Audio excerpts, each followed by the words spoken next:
পদ্মা সেতুর যে বৃষ্টি মাওয়া থেকে ভাঙ্গা পর্যন্ত হয়েছে, এটি মহাসড়কের থিমটা এখানে বাস্তবায়ন হয়েছে, কিংবা যে 300 ফিট বসুন্ধরার যে রাস্তাটি এটি হয়েছে, কিন্তু এখানে এখনও পর্যন্ত ল অ্যান্ড অর্ডার এটা বাস্তবায়ন করার জন্য যে স্ট্রাকচার দরকার সেটা আমরা এখনও পর্যন্ত শূন্যতে যেতে পারিনি। পরিবহন থেকে চাঁদা নেওয়া এবং পরিবহনের নেতারা অযোগ্য লোকদেরকে ড্রাইভিং লাইসেন্স দেওয়া, মালিকদেরকে রুট পারমিট দেওয়া, এই পুরো জিনিসটি কেবলই মাত্র সড়কে যে দুর্ঘটনা ঘটাচ্ছে তা নয়, একই সঙ্গে নৌ পরিবহনে সেখানে দুর্ঘটনার সংখ্যা কিন্তু আরও অনেক বেশি।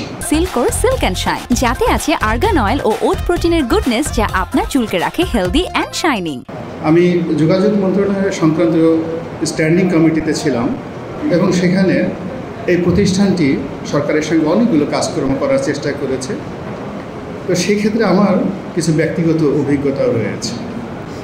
তো আমি আসলে গত কয়েকদিন যাবত শারীরিকভাবে একটু অসুস্থ, এবং এই কারণে আসলে শুধু কাঞ্চন ভাইয়ের অনুষ্ঠানে বলে এসেছি, বসতে খুব কষ্ট হচ্ছে, এই জন্য আগে বক্তব্য দিয়ে চলে যাচ্ছি, এই জন্য আপনাদের কাছে ক্ষমা চাচ্ছি। দুটো জিনিস নিয়ে কথা বলবো খুব সংক্ষেপে।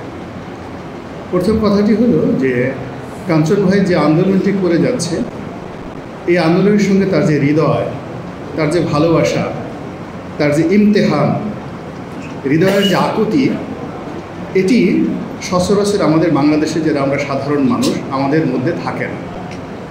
আমরা কোনো কিছুতেই কনসিস্টেন্সি রাখতে পারি না, মানে ধারাবাহিকতা রাখতে পারি না। সকালে একরকম, বিকালে একরকম।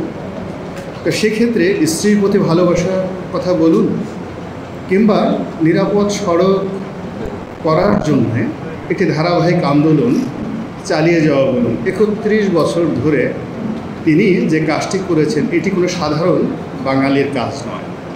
তিনি যে চলচ্চিত্রের নায়ক, সেই চলচ্চিত্রের নায়ক হিসাবে জনমানুষের জননন্দিত নায়ক হওয়ার যে যোগ্যতাগুলো দরকার, এরকম যোগ্যতা সম্পন্ন একজন মানুষ এই অনুষ্ঠানটি করেছেন। এই জন্য আমার অন্তরের অন্তঃস্থল থেকে তাকে ধন্যবাদ জানাচ্ছি। দ্বিতীয় যে বিষয়টি, সেটি হলো আমাদের এই সড়কের যে সমস্যা। সড়কের সমস্যার মধ্যে রাষ্ট্রীয়ভাবে যে প্রতিষ্ঠানটি রয়েছে বিআরটিএ, আমার কাছে মনে হচ্ছে যে এই বিআরটি হলো সমস্ত ইবলিসের কারখানা, এবং এই প্রতিষ্ঠানটির সঙ্গে আমি 5টি বছর একেবারে পাগলের মতো হয়ে গিয়েছি এটাকে ঠিক করার জন্য।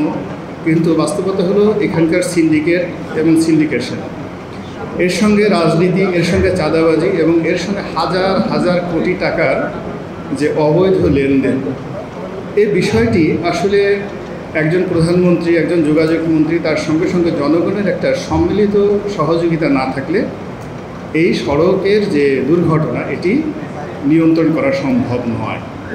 একজন ওবায়দুল কাদের বলেন, কিংবা এখন যিনি আছেন, খুব নামকা ওয়াস্তে শুধুমাত্র সড়ক এবং যোগাযোগ মন্ত্রী যদি থাকেন এটা সম্ভব নয়, এখানে আরও অ্যাক্টিভ লোক দরকার। দ্বিতীয়ত হলো যে উন্নত বিশ্বে আমি যে দেশগুলোতে দেখেছি যেখানে হাইওয়ে কনসেপ্ট, সেই হাইওয়ে কনসেপ্ট অনুযায়ী আমাদের দেশে একটি সড়ক এবং মহাসড়ক এখনও পর্যন্ত কার্যকর নেই। পদ্মা সেতুর যে বৃষ্টি মাওয়া থেকে ভাঙ্গা পর্যন্ত হয়েছে, এটি মহাসড়কের থিমটা এখানে বাস্তবায়ন হয়েছে, কিংবা যে 300 ফিট বসুন্ধরার যে রাস্তাটি এটি হয়েছে, কিন্তু এখানে এখনও পর্যন্ত ল অ্যান্ড অর্ডার এটা বাস্তবায়ন করার জন্য যে স্ট্রাকচার দরকার সেটা আমরা এখনও পর্যন্ত শূন্যতে যেতে পারিনি।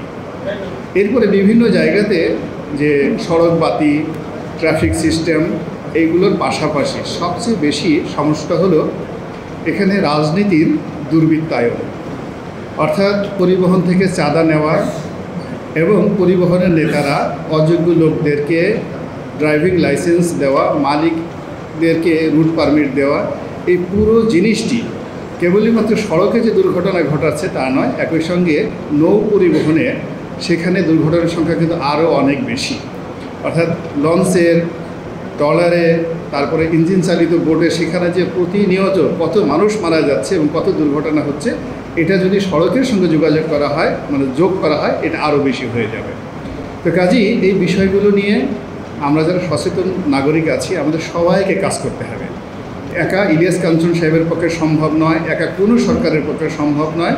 এবং আমরা আজকের এই অনুষ্ঠানের মাধ্যমে এই যে একটা সচেতনতা বা গণসচেতনতা যে শুরু হলো, এটি যে যার অবস্থান থেকে আমরা যত বেশি করতে পারবো, অংশগ্রহণ করতে পারবো, আশা করি আমাদের সড়ক আরও বেশি নিরাপদ হবে।